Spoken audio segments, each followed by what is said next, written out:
What's up, guys? Welcome to episode 80 of Talk Wrestling here on NoDQ.com and every other website known to man. Thank you all for watching last week and for subscribing. We appreciate our new subscribers. Thank you, yay! Not a lot to talk about except for your questions. I want to get right into it this week, so let's have at it. This is from Anthony Easton. Do you think Raw and Smackdown should cut down to 1 hour instead of 2? Nowadays, I find myself unable to sit through a whole 2 hours just waiting for a lackluster main event, announcement, whatever.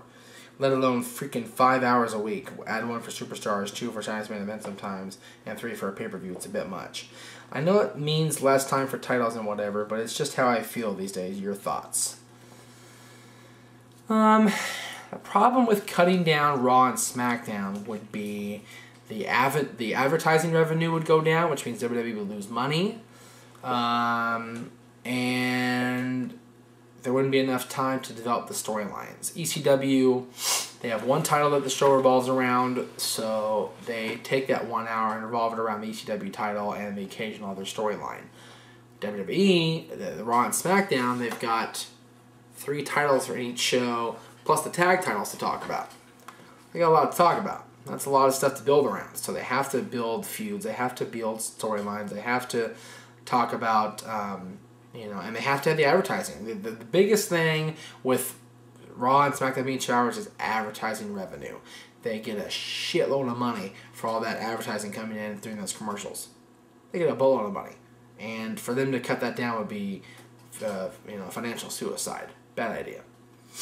This question comes from Louie. At WrestleMania 2000, the current WWF the then Hardcore Champion, Crash Holly, defended his title in a Hardcore Battle Royal. The rules were there could be as many title changes within the 15-minute time limit of the match, and whoever was champion when time expired walked away with the belt. Why was Hardcore Holly announced as the Hardcore Champion at WrestleMania 2000 if he never got the 3 count on Crash? Botch. Straight up botch. Crash was supposed to job to Hardcore Holly at the very end, but referee Tim White messed up his 3 count, played like there was a kick out. I guess he forgot what was supposed to happen, and Hardcore was supposed to be the champion at the end of that night, so they announced him as the winner. Fink did, and it's as simple as that. They just messed up.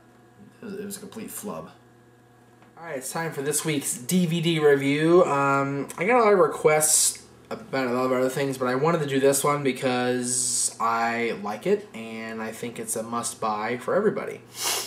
And because it was so much better than the previous Raw release they did, and I'll talk about that too. The 15th Anniversary Raw DVD. Very well done.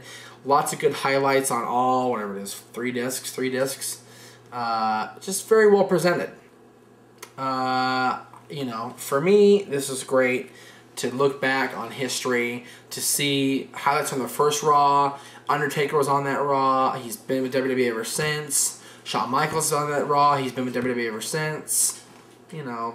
Both those guys have tenure, and and it was fun to look back on the memories that I had from growing up watching Raw from the time I was 10 years old until now. Very, very exciting to watch. Compared to the anniversary they released, 5 years ago or 6 years ago, the 10th anniversary, that was horrific. Because all I did was do the highlight special that they had on, whatever it was, USA or TNN or MTV, whatever it was, and they had the award show. That was stupid. Horrific DVD. This is very well done. They've got a lot of good stuff on this. I recommend this to any WWE fan, any wrestling fan, any Monday Night Raw fan. Buy this. Go buy this. If you have to Netflix it, then Netflix it, then go buy it, because you'll like it as soon as you see it.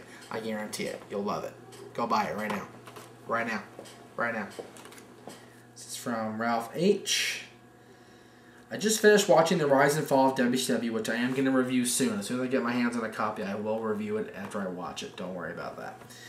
In the footage, Chris Jericho mentioned he could have afforded to purchase WCW at the time it was bought by WWE. My question is, how much was WWE sold for? If memory serves, it was about $2.5 million. I could be wrong. But that's what I remember reading was about $2.5 million, because it was contracts, it was the licensing. There was no TV deal involved, so there wasn't any value to that. It was the video library. And that was about it. There wasn't a whole lot to go with WCW at the time. So WWE bought it for very cheap. Now again, if I'm wrong, correct me. I'll read it on YouTube and I'll correct myself. Not next show, but the show after. Because I don't feel like correcting myself next show. So, there. About $2.5 million from what I remember reading. I could be wrong. This is from Guy Wild. What's your take on Michael Moody's documentaries, Shooting Range and 101 Reasons Not to Be a Pro Wrestler? Never seen Shooting Range, never even heard of it, to be honest with you. You'll have to get me some insight on that one, Guy. But 101 Reasons, I like. I was a part of that. I was in that, on the extras. But other than that, I felt that one was very much a history of WCW. Why not to go to that company? Because a lot of those guys, Sean O'Hare, Psychosis, and like talked about. Sorry for my itch. I'm allergies. Apologize. Talk about why WCW sucks so bad, and it's like, okay, that's great. Talk about everything else.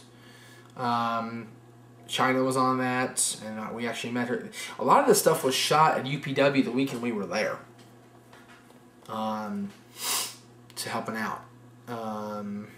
So it was fun to see them. It was fun to see all those guys. It was cool to be a part of it when Michael interviewed us at PWG and talked about Mike's broken chair. That was funny. Mike still hates me for bringing that up, but it's a funny memory, Mike. I'm sorry. It is what it is. I liked the DVD. I actually got a free copy of it because I was in it, and I watched it, and I liked it. I thought it was very, like I said, it was very much, I guess they're offering it free on YouTube now. He's putting the clips free on YouTube now, so I guess he wants everybody to see it. Because I guess it didn't do well in sales. I don't know. Very, very well produced. Content was a little heavy as far as too much anti-WCW stuff, but, to each his own. Nick Stomberg's question: what do you think about WWE's current raid on the Ring of Honor talents? Well, I'm not surprised. People are going to say, oh, it's because they moved to Monday nights and they're competing. I guarantee WWE's been looking at Bryan Danielson and Nigel McGuinness long before Ring of Honor moved to Monday nights. I guarantee he's looking at those two. They've been looking at those two for a long time. Those two guys are marquee talents. They're great wrestlers. They're great talkers. They have a great sense of who they are in the business. They're tremendous workers. And I'm not surprised they've both been signed away by WWE. Will it continue? Possibly. You could see the Bucks, which would be awesome. I'd love to see the Young Bucks get a full contract. Joey Ryan, who's been debuting in Ring of Honor recently, who's doing a tremendous job for them. Chris Hero, Claudio Castagnoli, Davey Richards, Generico maybe, Kevin Steen if he wants to work full time with WWE. Those guys. Ring of Honor has a great talent pool, and WWE recognizes that, and they see these guys, and they go, let's pick off this guy, let's pick off this guy. Very smart by WWE. This is from Chris. Hi, Jeff. Can you tell me why you just don't seem like you like Stone Cold? I've watched most episodes, you never really said much about him, or Goldberg. Cheers. I'm a big fan of Stone Cold Steve Austin. I've always liked Austin. I liked him in WCW when he was the Ultimate Heel. I liked him when he was Stunning Steve. I liked him when he was the Extreme Superstar in ECW. I've always liked Austin. I don't know what led you to believe I didn't like him. I'm going to review his DVD here in a couple weeks. I'm a big fan of Austin. I've always liked Austin. I don't know what gave you the idea. Goldberg's a piece of crap. Goldberg shot us down for an interview back in the old XMV days. Hung up on Mike. Physically hung up on him. And laughed us off pretty much and hung up on us. So he's kind of an asshole. I don't think he's worth all the hype that WCW gave him. I don't think that, he was worth the push that WCW gave him in '98 and given the 170 whatever it was streak. Because he proved that he was nothing more than a one-hit wonder once that streak ended. That was it for him. He didn't do anything after that. Anything. This is from Olin Holes. My question is, if the original members of the NWO Hogan, Hall, Nash were to reform in this present time, and you could pick 3 new superstars to join them from WWE, TNA, Ring of Honor, etc., who would you pick and why? His picks are Jericho, Christian, and Jeff Jarrett. This is almost a facepalm question, almost. And I'm not going to do it because I'm trying not to be mean. I'm really not. But it would not happen in this day and age. When Nash is done with TNA, he's probably going to be done with wrestling. He's not going to want to... He can't reform the NWO and TNA because WWE owns the NWO name. Hall is not going to work for WWE anymore, I don't think, because of his commitment to Puerto Rico, I believe is where he is now, and to other indie things around the country. He doesn't work for Vince anymore. I don't blame him. And Hogan's hurt. Hogan's got a bad back, and he's just now he's doing his own Fed now. He and Bischoff are doing their own Fed now. So it's very unlikely that the NWO will reform in any way. This is from Gerald Johnson. Why is Chris Jericho making such a big deal about being the first 9-time Intercontinental Champion when people like Triple H and Ric Flair have won World Championships 13 and 16 times? Well, because anytime you hold a championship almost 10 times, it's a big deal.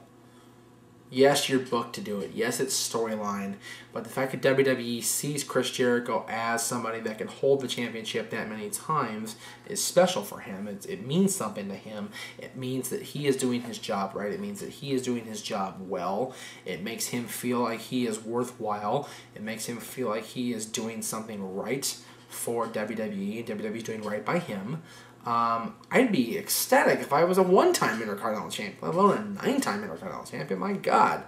And the fact that he's only been World Champion a few times doesn't make him any less of a competitor. He's been World Champion, I believe, 5 times. 2-time WCW, 1-time Undisputed WWF, and 2-time World Champion. So 5 times, I believe. Even that, being a 5-time World Champion is a big friggin' deal. Especially, the titles change hands a lot, and now, Cena's a 4-time, Randy's a 4-time, Triple H is 13-time, Ric Flair's a 16-time. But, Ric Flair accumulated those 16 world titles over the course of, 19 years. That's saying something. That Ric Flair had that kind of longevity. Triple H has been WWE for, almost 15 years.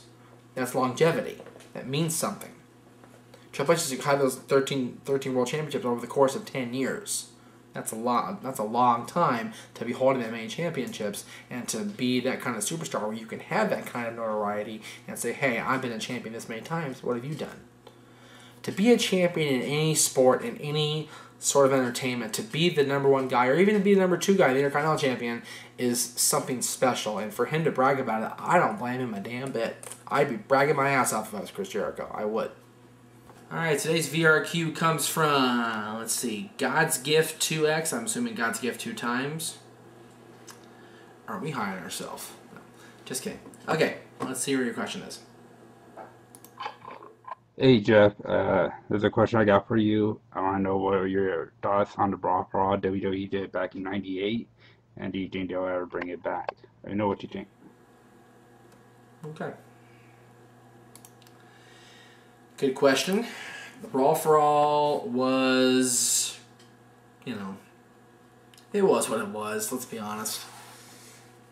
A bunch of wrestlers doing MMA stuff, kickboxing, fighting. It was. I thought it was kind of cool back when I was watching it in '98 when I was, whatever it was, 15. Yeah, 15. Looking back on it now, I kind of go, wow, it's kind of lame. They showed how lame it was in the finale when the real boxer, Butterbean, destroyed the Brawl for All winner, Bart Gunn, in 37 seconds, whatever it was, at WrestleMania 15, when he rolled his head with a one shot. So, Brawl for All was unique. It was different, but I don't think it was, in the grand scheme of things, a good idea by WWE to do that. And, for all the buyers WrestleMania 15 got, which wasn't many, From what I remember, I don't think it was worth it to have a Brawl for All thing on WrestleMania, and it was the weakest match on the whole card. So there you go. Will they do it again? No. I highly doubt they'll do it again. I wouldn't see why they would. This is from Frankie D. What would you think if WWE and TNA hired 1 or 2 fans on the creative team? Well, with TNA, if they hired a fan or 2, they might get something good produced on TV every week because their fans want to see so much more than what they give them. So TNA hiring a fan would be a great idea. WWE, as much as I would like to say, put me on the creative team, I'll do it, or put somebody else on the creative team. They have a good system in place. They have the right system in place. Excuse me. For them to screw with that, for them to say, hey, let's put a fan in here and see what he'll come up with. Not sure if that's the best way to go. Not sure. This one is from Logan Simmons. In my opinion, I think WWE should bring back a television championship belt. It would be great to see a title match every week, not knowing if that belt's going to change hands. Your thoughts? I've said this a million times, but I'll say it again because it's worth saying, because I firmly believe it.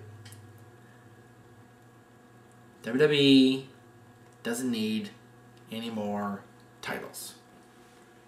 TNA doesn't need any more titles. The fact that TNA added the knockout tag titles, it's ridiculous. Ridiculous. WWE does not need to add a title. They've got a world title for each show, the tag titles for all 3 shows. They've got the secondary titles on Raw and SmackDown, and the women's titles on Raw and SmackDown. They don't need to add another title just so they can have a title match every week. That's crazy. Unnecessary. That's going to do it for episode 80 of Talk Wrestling. Again, thank you all for subscribing each and every week. We appreciate you guys. We're almost at 10,000. We're getting there.